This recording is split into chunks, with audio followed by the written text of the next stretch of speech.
ग्रंथादिराज के बंद अधिकार से 262 नंबर की गाथा के ऊपर अपनी चर्चा चल रही है।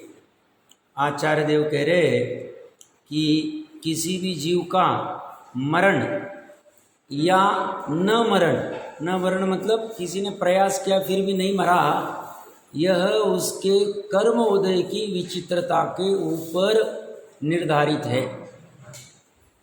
यहाँ तो प्रकरण सिर्फ मरण का चल रहा है, हर जगह में कर्म उदय पे डिपेंड होता है।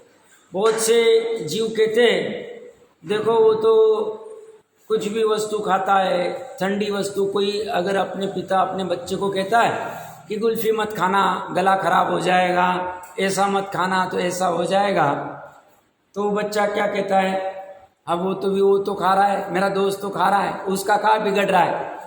ज्ञानी कहते हैं उसका नहीं बिगड़ रहा है क्योंकि उसका वैसा कर्म उदय में नहीं है, बिगड़ने जैसा असाता वेदनीय वाला। उसके साता वेदनीय में वो कुछ भी करे, बट अभी साता वेदनीय में वो ऐसी कोई क्रिया कर रहा है जो शरीर के लिए अनुपसेव्य अनिष्टकारक है, तो उसका फल बाद में उसको खराब मिलने वाला है। बट वर्तमान को ही तो सिर्फ देखेगा, भविष्य को नहीं देखेगा तो गड़बड़ हो जाए। तो दोनों जगह बैलेंस किया जाता है, निमित्त नैमित्तिक संबंध को भली भांति समझा जाता है। प्रकरण चल रहा है कर्म उदय की विचित्रता, बहुत गजब है। कल हमारी चर्चा चल रही थी, 5 बार आईसीयू में लेके गए, घर पे लेके आए, सब जमा हो गए फैमिली वाले, 4-4 दिन आके रुक रहे, सब कुछ नहीं, अभी सब बाद में अच्छा हो गया, सब ठीक हो गया। और कहीं पे कर्म उदय नहीं है, आयु कर्म अभी शेष नहीं रही है और काल कर जाते हैं, कुछ भी प्रसंग नहीं रहता है, ऐसी विचित्रता चलती है। ये विचित्रता का नियामक अंतरंग निमित्त कारण कर्म का उदय है। कर्म फिलॉसॉफी आप पूरा ये प्रकरण बंद वाला देखोगे, पूरा कर्म के ऊपर जोर दिया है, निश्चय का कथन और कर्म के ऊपर जोर। ये समझनी बहुत जरूरी है, जो चक्षु इंद्रिय से नहीं समझी जा सकती, ना चक्षु इंद्रिय से देखी जा सकती। ये तो आगम चक्षु और ज्ञान चक्षु, ये 2 चक्षु से समझी जा सकती है। इसको भली भांति एक बार समझना जरूरी है। और साथ में अमृतचंद्र आचार्य देव कह रहे, अहंकार रस से भरे हुए हिंसा के अध्यवसाय। समझना अच्छे से क्या कह रहे, पढ़ेंगे वापस, बट कह क्या रहे, अहंकार रस से भरे हुए हिंसा के अध्यवसाय। हिंसा के अध्यवसाय मतलब सामान्यतः परिणाम कहा जाता है। तो हिंसा के परिणाम किसके हो रहे, जीव के हो रहे। जीव के भी कौन सी गुण की पर्याय है, कौन से गुण का विकार है, चारित्र गुण का विकार। और अहंकार रस का अध्यवसाय वो किसका विकार है, तो श्रद्धा गुण का विकार।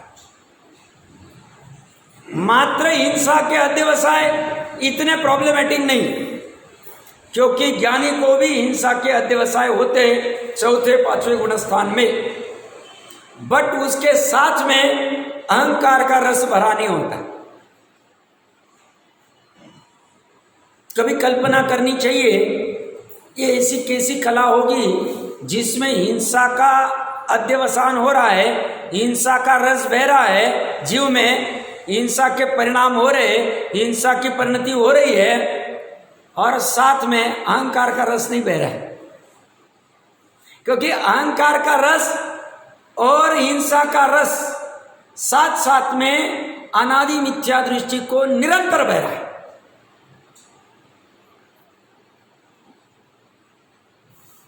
महत्वपूर्ण बात समझना चाहिए। अनादि मिथ्या दृष्टि नित्य निगोद में रहो, या कोई भी इंद्रिय में, बेइंद्रिय तेंद्रिय आदि कोई भी अवस्था में रहो, संघी पंचेंद्रिय में पहली बार उसने सम्यक दर्शन नहीं प्रकट किया है, भले अंतर्मुहूर्त के लिए हो, तब तक उसके हर समय में अहंकार रस से भरा हुआ हिंसा का अध्यवसाय हो रहा है निरंतर।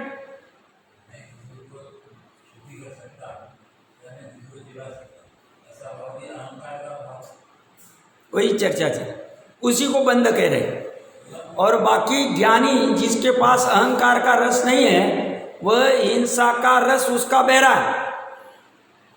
हिंसा के अध्यवसाय हो रहे, हिंसा का रस कहो, हिंसा के अध्यवसाय कहो, हिंसा के परिणाम कहो, हिंसा की पर्याय कहो, समान अर्थ में। किसमें? मिथ्या दृष्टि को है, ज्ञानी को नहीं। ज्ञानी के पास ऐसी कला प्रकट हो गई। अब कैसी की उसने कला प्रकट कर ली। जैसे हम कहते हैं लौकिक में, ये व्यक्ति के पास ऐसी कला है कि व्यापार की कला, इससे सीखने को दूर दूर से लोग आते। उदाहरण के लिए ले रहा हूं, 100 व्यापारियों की बुद्धि नहीं चलती, उसके आगे इसकी बुद्धि चलती। उदाहरण के लिए ले रहा हूं मैं। तो वह ये भी एक कला है। अब ये कैसी कला हो गई कि श्रद्धा अहंकार का रस पर की अपेक्षा से उत्पन्न ही नहीं कर रहे, श्रद्धा की परि होने ही नहीं दे रही। ज्ञान भी अहंकार का रस उत्पन्न नहीं करने दे रहा और चारित्र हिंसा का रस उत्पन्न कर रही।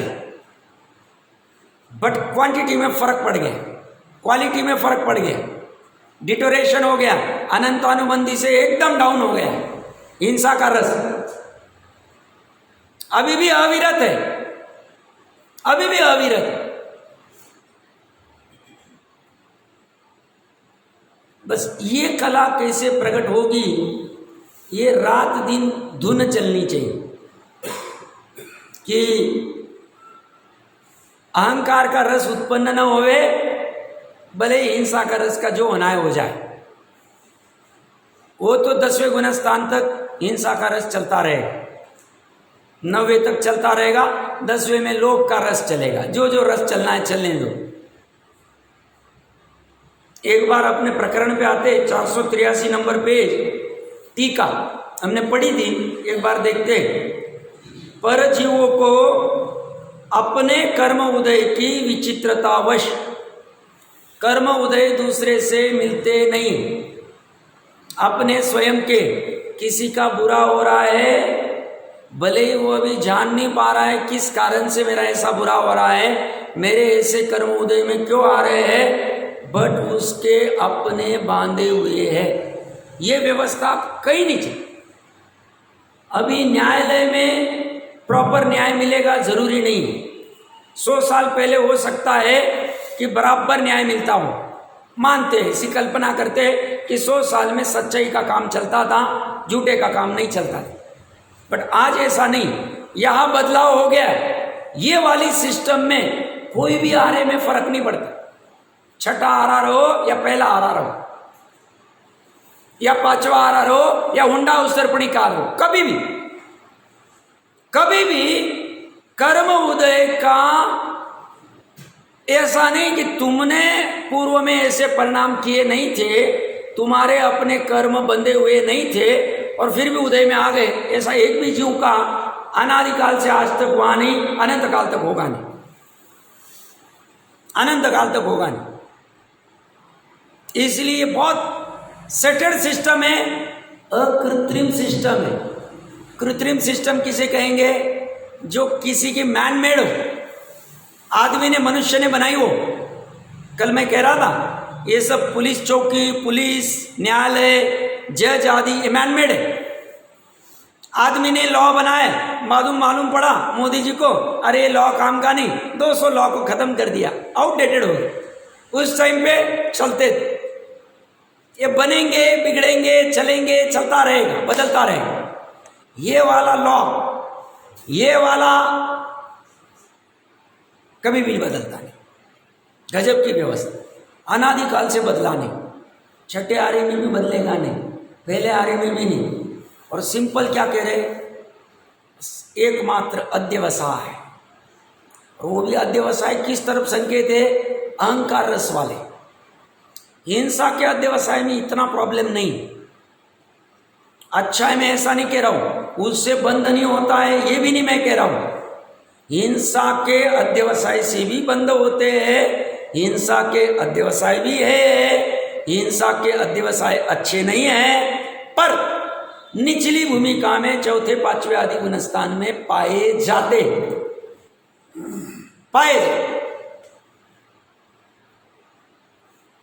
बट अनंत संसार का कारणभूत अहंकार रस से भरा हुआ हिंसा का अध्यवसाय, यह भी विचार करने योग्य, चिंतन करने के लिए बहुत बिंदु है। आज के लिए लेना है तो होमवर्क ले सकते हैं। अहंकार रस से भरा हुआ हिंसा का अध्यवसाय कैसा होता होगा, क्या कहना चाह रहे अमृत चंद्र आचार्य देव। विचार करने के लिए बहुत टॉपिक्स। हम थक जाएं, थकना तो है नहीं, क्योंकि अनंत पुरुषार्थ करना है।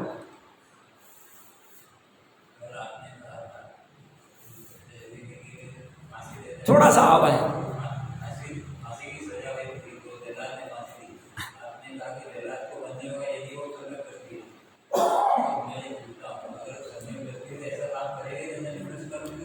कल माता बहनों ने प्रश्न पूछा था, मैं आज लेने वाला ही था।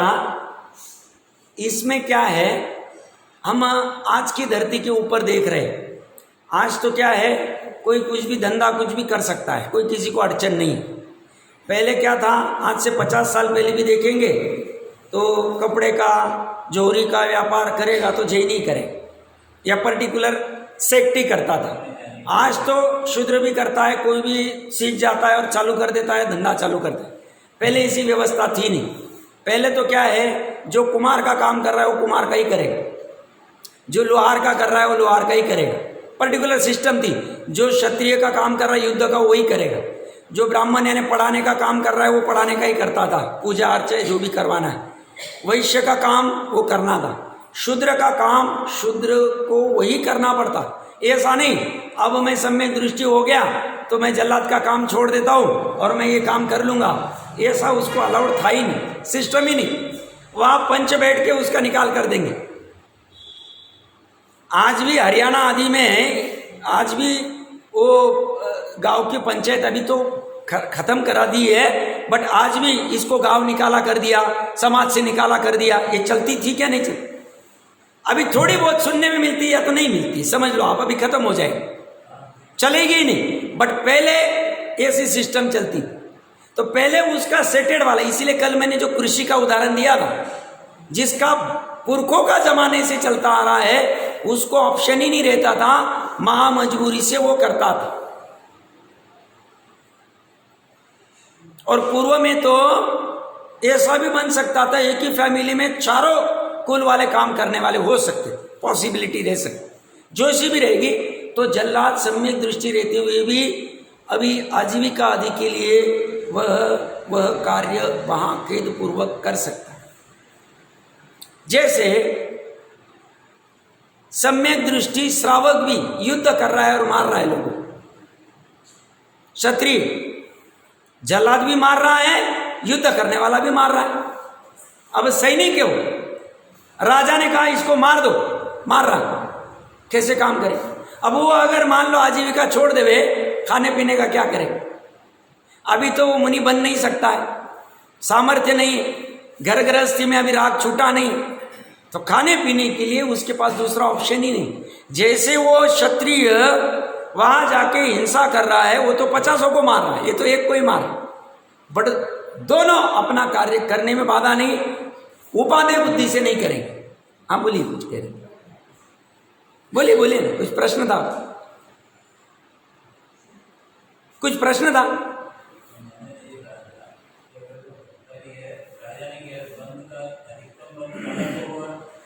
ये तो बात नक्की है, इसीलिए तो ये कह रहे हैं ना, मारने न मारने से बंद की बात ही नहीं।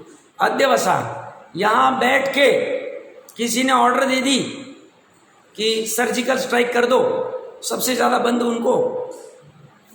सर्जिकल स्ट्राइक वाला जो फॉलो कर रहा है वो तो कह रहा है मैं नहीं करूंगा, आज्ञा फॉलो नहीं करूंगा, ऊपर से ऑर्डर आई, मेरे को जॉब से निकालेंगे, खाने के लाले पड़ जाए। भले ही सम्यक दृष्टि नहीं, उसको उतने प्रमाण में बंद होगा ही नहीं। और मजबूती के अंदर की बात कहता हूं, सर्जिकल स्ट्राइक होता है या कुछ भी होता है, युद्ध होते हैं, बैठे बैठे हम या करते, अच्छा हो गया, उनको सिखाना चाहिए। बंद हो गया, तुमने क्या किया, हाथ में बंदूक नहीं ली, कुछ नहीं ली, बैठे बैठे बंद कर। क्योंकि हमारे यहाँ पाप मात्र करने से ही होता नहीं, कराने से और अनुमोदने से भी होता है, मन से भी होता है, वचन से भी होता है, काया से भी होता है। तो ये तो प्रकरण वही चल रहा है। वो तो कह रहे तुमने मुंह से नहीं भी बोला कि सर्जिकल स्ट्राइक किया, अच्छा कर दिया साहब, बहुत मजा आ गया, यहां परिणाम भी हो गए, गए काम। तुम विद्वान भी रहोगे तो भी गए काम से। क्या कह रहे, अभी चेतन दास जी की टीका पढ़ोगे, अधिकार मुझे याद नहीं है, कहीं मंगलाचरण में उन्होंने लिखा है कि विक्टोरिया रानी आदि की महिमा गाई। अब उनकी मान्यता में होगा कि विक्टोरिया रानी ये जो भारतीयों को पीसती आदि, ये जो बुरे कार्य करती, उस अपेक्षा से नहीं था। उनके माइंड में ऐसा होगा कि विक्टोरिया रानी आदि ने कैसी सिस्टम अच्छी बनाई है कि जिससे जैनियों को अगर 6 बजे सूर्यास्त के बाद में आहार करने जाना है तो छुट्टी दे दो, आदि आदि जो अनुकूलता उसमें मिलती थी, उस अपेक्षा से उन्होंने मंगलाचरण में उसकी महिमा गाई। तत्वार सार की टीका में कभी पढ़ेंगे, अधिकार देख लेना पड़ेगा अपने को, तो वहां पे अपेक्षा भाव क्या है वो समझ में आना चाहिए।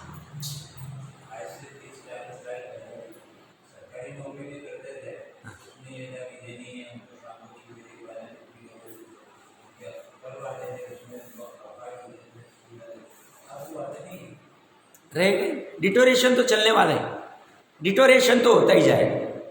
तो अपनी बात चल रही थी यहाँ पर जीवों को अपने कर्म उदय की विचित्रतावश, मतलब हमारे कुछ बुरे हो रहे, नहीं भी हमें प्रतीति हो रही है, आगम के वचनों को सामने रखे मेरे ही कर्म उदय में, ये दिमाग में पूरा रखना। तो क्या हो जाएगा, आकुलता बढ़ेगी नहीं, तो क्या होगा, नए बंधक ज्यादा नहीं हो, थोड़े प्रमाण में तो होगी क्योंकि अभी उतनी स्थिरता नहीं। पर अगर उस व्यक्ति की वजह से मेरा ऐसा हो रहा है और मेरे कर्म उदय अपने को ख्याल में नहीं आ रहे तो गड़बड़, क्योंकि अपने कर्म उदय बिना हो ही नहीं सकते। ये कह रहे उसकी विचित्रतावश प्राणों का व्यप्रो उच्छेद वियोग कदाचित हो, कदाचित नहीं भी हो, किंतु मैं मारता हूं ऐसा, ये महत्वपूर्ण है। अभी अहंकार रस से भरा हुआ हिंसा का अध्यवसाय, बहुत महत्वपूर्ण है सेंटेंस, इसके ऊपर विचार कर सकते हैं कैसा होता हो ये अध्यवसाय, ये परिणाम, ये परिणति, ये पर्याय जो अहंकार रस से भी भरी और हिंसा के रस से भी भरी, कैसी रहती हो।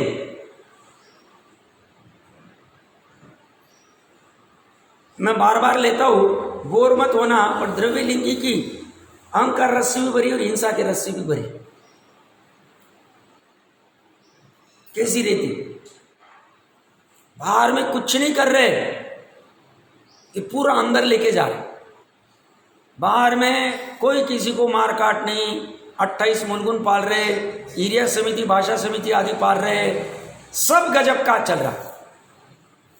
और अध्यात्म क्या कह रहा है, केवली क्या कह रहे, ये अहंकार रस से भरे हुए हिंसा के अध्यवसाय में है। हिंसा क्या है, आत्मा के बाहर आना, आत्मा के बाहर है, आत्मा को जाना ही नहीं। हिंसा की परिभाषा क्या, आत्मा में रहना अहिंसा है, आत्मा के बाहर रहना हिंसा है, भले ही शुभ रहो या अशुभ रहो। और इसीलिए प्रकरण पूरा चलेगा, ये गाथा भी आगे की 2 गाथा भी। किसी को ऐसा आश्चर्य होता होगा मात्र मारने की और हिंसा की बात क्यों की, अगली 2 गाथाओं में हिंसा के अलावा चोरी, झूठ, कुशील सेवन और परिग्रह, ये 4 पाप और 5 प्रकार के पुण्य, अहिंसा, सत्य, अचौर्य, शील का पालना और मतलब ब्रह्मचर्य और अपरिग्रह, ये सब में लगा लेना कॉमन एक ही चीज है। भले ही चारित्र के परिणामों में फर्क पड़ गया, हिंसा का परिणाम है, चोरी का परिणाम है, अहिंसा का परिणाम है, ब्रह्मचर्य का परिणाम है, सत्य का परिणाम है, ऐसे क्वालिटी में फर्क पड़ गया, बट बोले साथ में एक कॉमन चीज है, और वो कॉमन चीज है अहंकार का रस। ये जीव में हो रहा है, हर समय हो रहा है, खाते पीते उठते बैठते। कौन से? अज्ञानी जी।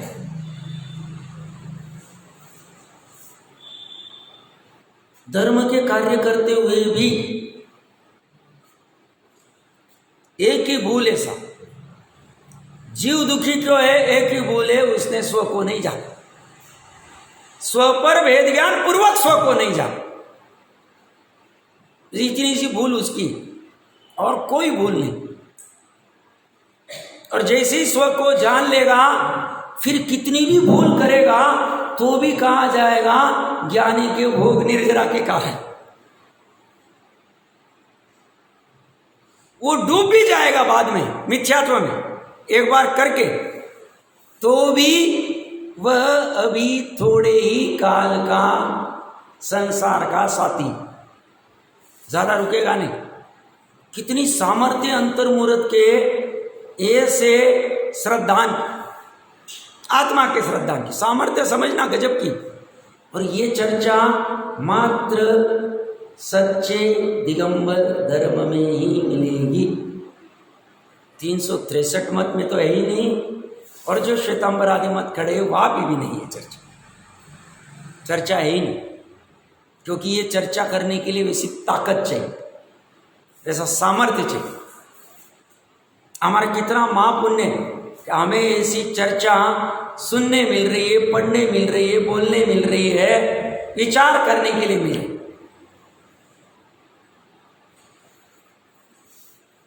ऐसे अहंकार रस की कोई चर्चा नहीं करता है। उल्टा जैनी होके ऐसा कहता है कि मिथ्यात्व अकिंचित करे। अरे भाई साहब, ऐसे कैसे होगा? ऐसे नहीं होगा। मिथ्यात्व अकिंचित कर नहीं है। कुलचंद जी साहब ने लिखा मिथ्यात्व अकिंचित कर नहीं है, पूरा एक छोटा बुक लिख दिया, पढ़ना चाहिए। और ये अहंकार रस या मिथ्यात्व का रस या विपरीत अभिप्राय का रस, विपरीत अभिनिवेश का रस, कुछ भी कहो चले, भाव पकड़ में आने चाहिए। वो रस कौन सी क्वालिटी का है, पकड़ में आना चाहिए।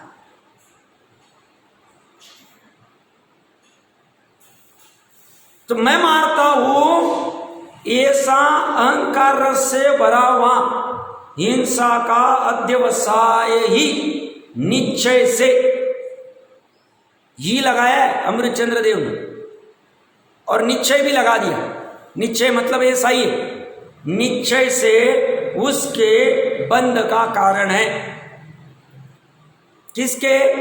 जो अहंकार रस से भरे हुए हिंसा के अध्यवसाय के भाव करता है वह। मतलब स्वपर का वेद ज्ञान करना कितना आवश्यक, और उसमें निर्दयता कितनी रखनी पड़ी। वहां ऐसा नहीं चलेगा 50 साल से जमा हुआ तिजोरी का धन असाब इतनी मेहनत करके और इसको पर में कैसे डाले, अभी उसको बाहर नहीं निकालना, बट श्रद्धा से वो पर है ऐसा निर्णय होना चाहिए। साहब 60, 70, 80 साल से इस शरीर को इतना मेंटेन कर रहे हैं, और आप इसको पर में डालने कह रहे, इतनी मेहनत की हमने, इतना इसको निलाया पिलाया खिलाया, और आप कह रहे इसको पर में डाल दो। स्व पर के भेद ज्ञान करने के लिए, अहंकार रस का नाश करने के लिए इसको स्व में किसने डाला? अहंकार रस नहीं डाला। पर में कौन डालेगा? अच्छा, पर में जिनवानी कह रहे इसलिए नहीं डाले, कोई आके बैठ के कहता इसलिए नहीं डाले। लक्षण पूर्वक निर्णय करना, लक्षण जानना, साक्षात उसके लक्षण कैसे दिख रहे, रसगंध वर्ण स्पर्श वाले, साक्षात वो पर्याय है, साक्षात वो नाशवान है, संयोग है, वह वियोग है, ऐसी वस्तु मेरी कैसे हो सकती? स्व कैसे हो? स्व वस्तु में एक ही वस्तु आएगी, स्व की एक ही कंडीशन है, ख्याल में रखना। कभी भी वेद ज्ञान करोगे, स्व में एकमात्र अनादि निधन वस्तु आएगी। फिर जो कोई हो, अनादि निधन वस्तु जो मेरी, फिर ये भी वस्तु अगर अनादि निधन और मेरी होने लग जाए, ये भी वस्तु मेरे में आ जाए। बट फिर इसमें तर्क विचार करना पड़ेगा। ये अनादि निधन है, नहीं ये हटाओ इसको, ये अनादि निधन है, नहीं ये हटाओ इसको, ये अनादि निधन है, नहीं ये हटाओ इसको। स्व की कंडीशन एक ही, अनादि निधन और मेरी रहे। उसको खरीदना नहीं पड़ेगा, क्योंकि खरीदेंगे तो लूटी भी जा सकती। वो कंडीशन में ज्ञानी कहते हैं एक जीव के लिए एक ही वस्तु बैठती, और वो है उसका शुद्धात्मा, बस। अब ऐसा रस बहना चाहिए, अभी अहंकार का रस घटना चाहिए और भावना का रस बहना चाहिए। भावना का ऐसा उद्वेग आना चाहिए, ऐसा आंदोलन होना चाहिए कि कब मैं ऐसे शुद्धात्मा को जानूं, देखूं, श्रद्धान करूं, प्रतीति करूं, अनुभव करूं। ये आएगा तो बराबर होगा ही होगा काम।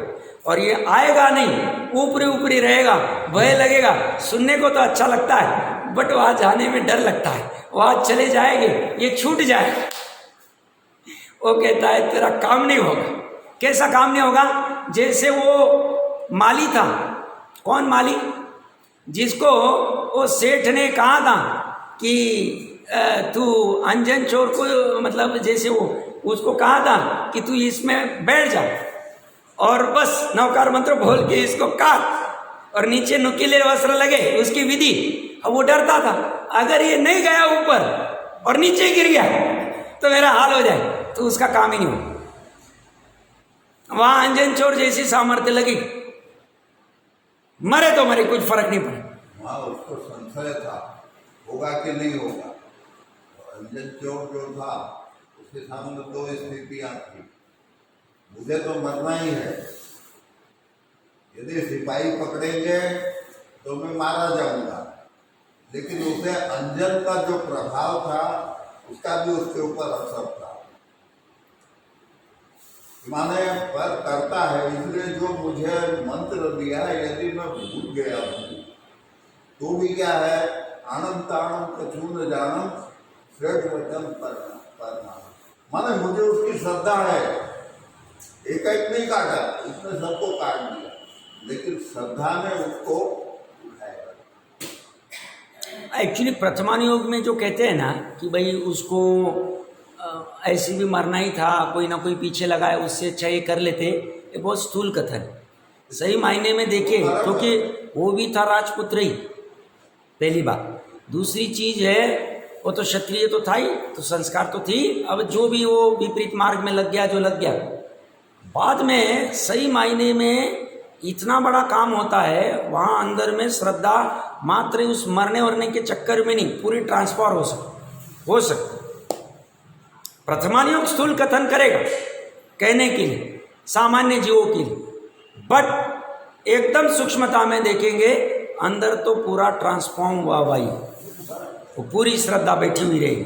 तो प्रकरण कहाँ से चल रहा था अपना कि ये, हाँ, भावना की रस की बात चल रही थी। अहंकार रस कब मेरा गलेगा, मैं पना, और मैं पना भी कहाँ खड़ा किया हमने, कैसी चीज़ों में, जो भाड़े की मतलब जैसे जन्मों का आने के बाद में किसने, मैंने 2 महीने में नाम रखा कि अमुक अमुक, नीलेश नाम है, रमेश नाम है, सुरेश नाम है, मैं नीलेश, मैं सुरेश।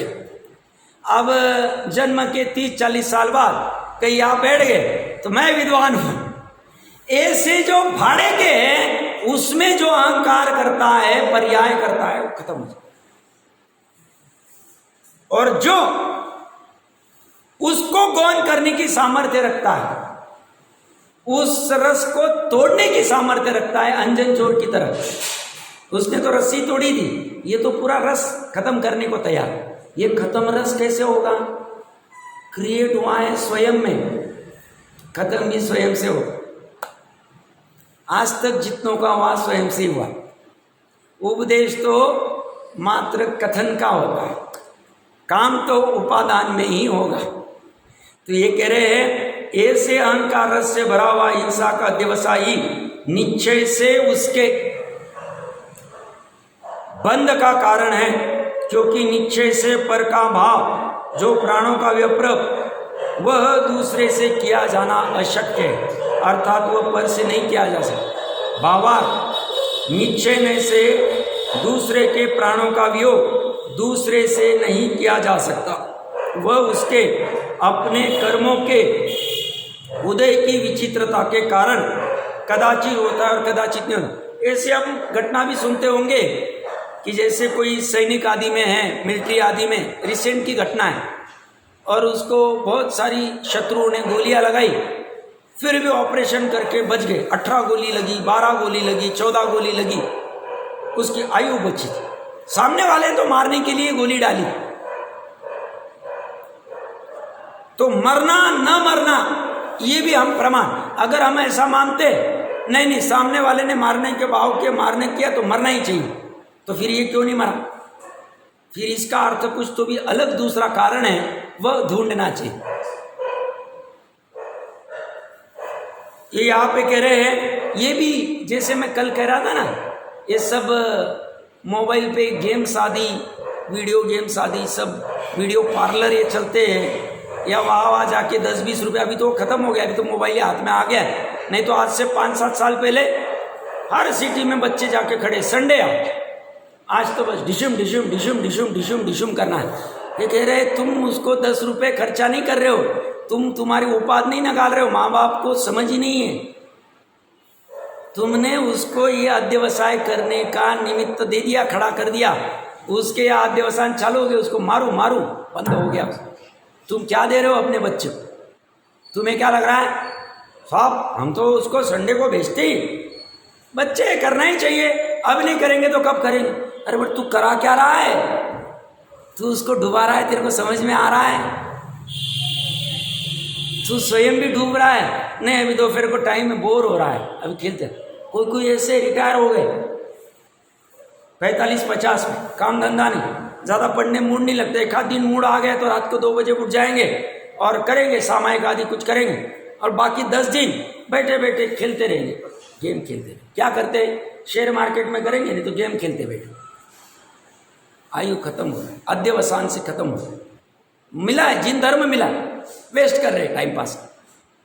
अच्छे अच्छे भी करते हैं, क्योंकि अच्छे हमारी परिभाषा क्या है? कपड़े अच्छे पहनते, पैसा अच्छा है, और समाज में ये बहुत सारा कहते हैं वेदी आदि प्रतिष्ठा सब कराते, तो अच्छे।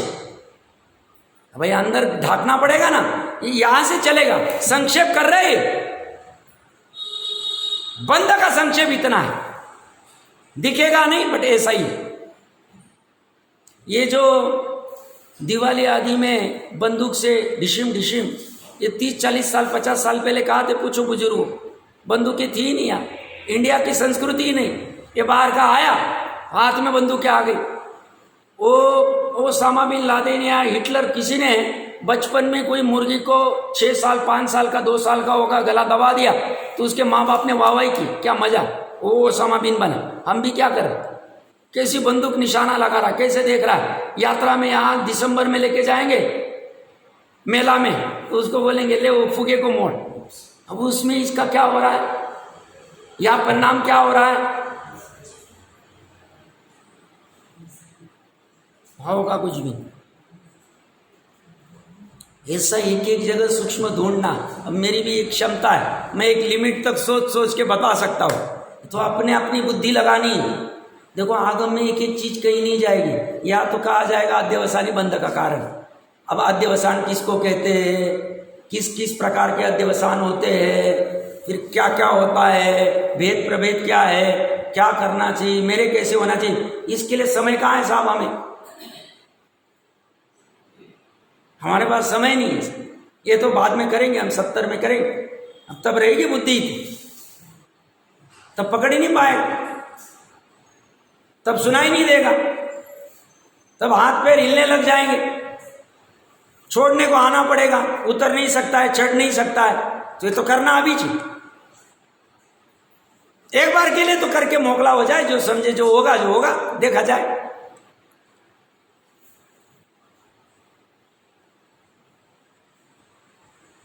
यहाँ ये कह रहे हैं निश्चय से पर के भाव तो कारण ही नहीं है। भावार्थ में कह रहे निश्चय नहीं से दूसरे के प्राणों का वियोग दूसरे से नहीं किया जा सकता, वह उसके अपने कर्मोदय की विचित्रता के कारण कदाचित होता है, कदाचित नहीं होता। इसलिए जो यह मानता है, जो यह अहंकार करता है कि मैं परजीवों को मारता हूं, उसका यह अहंकार रूप अध्यवसाय अज्ञान में है।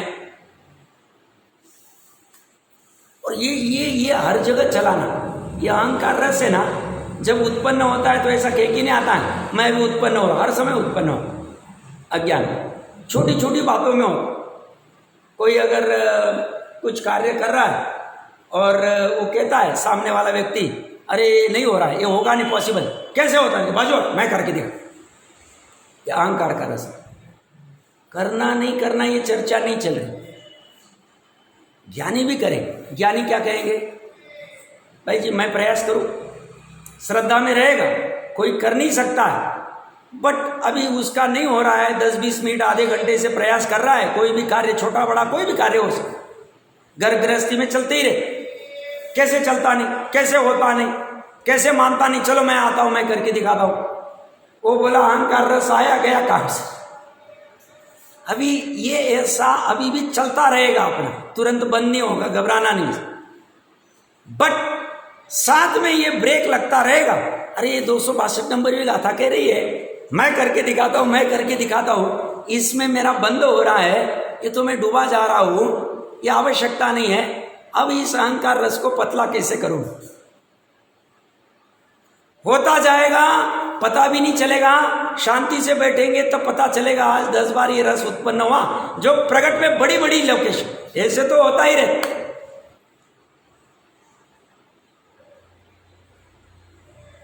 और लाइव में अगर 1-2 बार भी पता चल जाए, डिफरेंशिएशन आना चालू हो जाए और होने के पूर्व ही सजग हो जाए और शांति से कहे मैं प्रयास कर सकता हूं।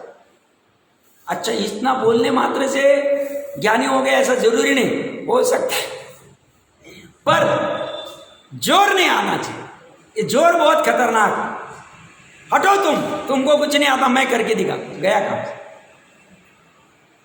ये कहते तू कहा, तूने छलांग कहाँ लगाई, परद्रव्य में लगाई, तूने 12 अंग के सार को समझाई नहीं, एक द्रव्य दूसरे द्रव्य का कुछ कर नहीं सकता, किया नहीं, कर सकता नहीं, और तूने वहां पे अपनी लक्ष्मण रेखा का उल्लंघन किया है, तुम्हें भोगना पड़े,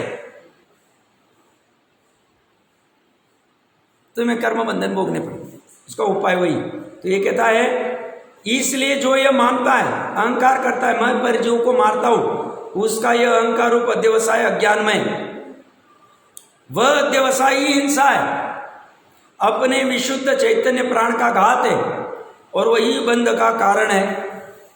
यह निश्चय ने का मत है। यहां व्यवहार ने को गौण करके कहा है, ऐसा जानना चाहिए। इसलिए वह कथनचित अपेक्षा पूर्वक है, ऐसा समझना चाहिए। सर्वथा एकांत पक्ष मिथ्यात्व। प्रकरण जयचंद जी साहब बहुत मतलब टर्म्स एंड कंडीशन डाल के लिख रहे हैं।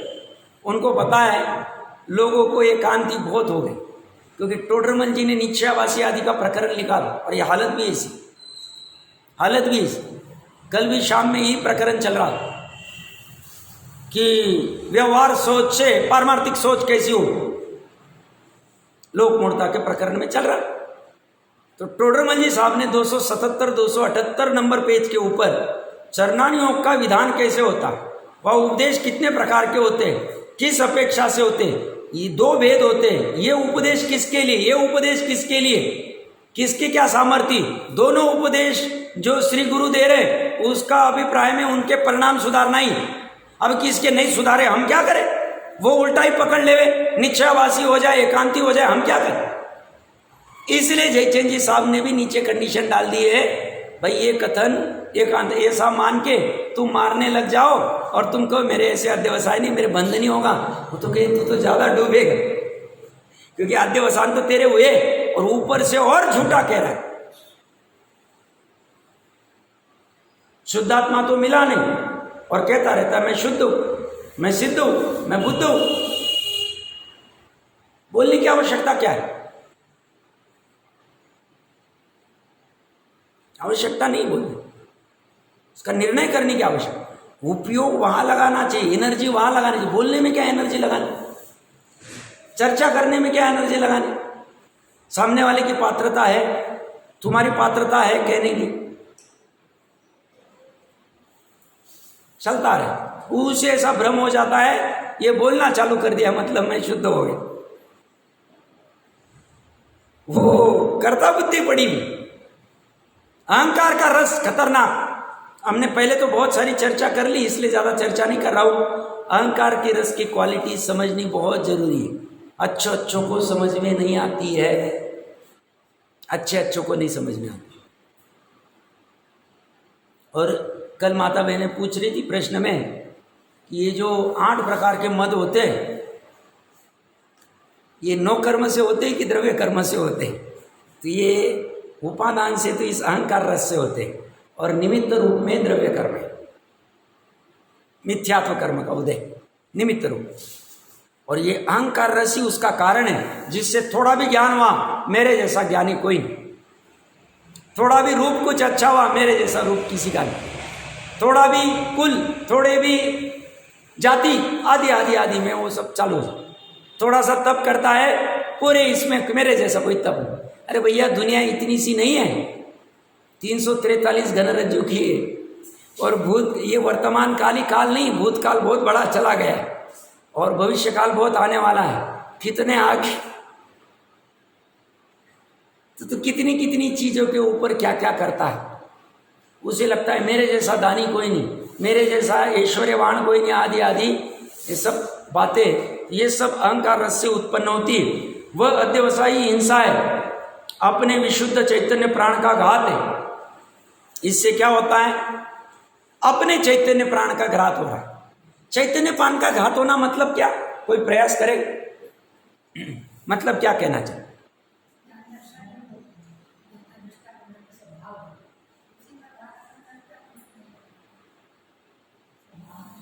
और कोई एग्जैक्ट कहेगा? प्रयास तो अच्छा है। इसमें क्या कह रहे? अपने विशुद्ध चैतन्य प्राण का घात है। इसमें त्रिकाली का तो कुछ घात होता नहीं, त्रिकाली में कोई फर्क नहीं पड़ता। वो बोलते तू कुछ भी कर, पर्याय को कहता है तू कर, क्या करना है तेरे, मेरे को कोई फर्क नहीं पड़ता।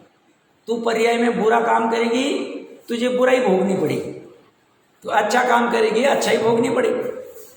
तू सरल रहेगी तो सरलता को भोगेगी, वक्र रहेगी तो वक्रता को भोगेगी, कुटिलता रहेगी तो कुटिलता को भोगेगी। अब विशुद्ध चैतन्य प्राणों का घात मतलब क्या हो रहा है? त्रिकाली में तो कुछ नहीं हो रहा है, बट ये जो पर्याय, ये जब इस अहंकार रस से उत्पन्न हुई मिथ्यात्व की, साथ में ज्ञान भी और चारित्र भी तीनों, तो ये तीनों को चैतन्य प्राण का मिलान नहीं हो रहा है, उसका रस नहीं मिल रहा है, चैतन्य रस नहीं मिल रहा है, विशुद्ध रस नहीं मिल रहा है, और उनको आकुलता का रस उत्पन्न हो रहा है, अहंकार का रस हो रहा है, पर का रस मिल रहा है, विकार का रस उत्पन्न हो रहा है। बस इतनी बात। तो ये हो कहा रहा है? चैतन्य प्राण का घात पर्याय में हो रहा है। पर्याय में घात क्यों हुआ? क्योंकि पर्याय ने अपने आप को क्षणिक अनुभवा। वही पर्याय अगर स्वभाव के लक्ष्य से रहती थी, विशुद्ध चैतन्य के लक्ष्य से रहती थी, तो उसका घात नहीं होता था, अमर हो जाती थी, क्योंकि वो प्रतीति करती थी मैं अनादि निधन। पर्याय ऐसी प्रतीति करती, कौन सी? सम्यक वाली, सम्यक श्रद्धा वाली पर्याय अपने आप को अनादि निधन ही अनुभवती है, अपने आप को क्षणिक अनुभवती नहीं, अपने आप को शुद्ध ही अनुभवती है, अपने आप को अनंत वैभव वाला ही अनुभवती। और ये ना होना, यही घात, ये घात कब से चल रहा है? अनंत परावर्तन हो। इस घात को तोड़ना कैसे? कुछ भी करके। अमृत चंद्र देव के मरण आया तो चलेगा एक बार। वो क्या करते, कितनी करुणा करते, यहाँ आओ, वो तुम्हारा अपद वाला स्थान है, ये पद वाला स्थान है। यहाँ आओ मतलब विशुद्ध चैतन्य प्राण के पास आओ, परम पारणामिक भाव के पास आओ, जीवत्व के पास आओ। इतनी सी बर्बाद, और वही बंध का कारण है। क्या? विशुद्ध चैतन्य प्राण का घात होना बंध का कारण है। यह निश्चय नहीं का मत है या व्यवहार नहीं को गौण करके कहना चाहिए, ये तो अपनी चर्चा हो गई थी। एकांत नहीं करना चाहिए, जैसे ना आचार्य देव टीका में क्या चर्चा करते हैं,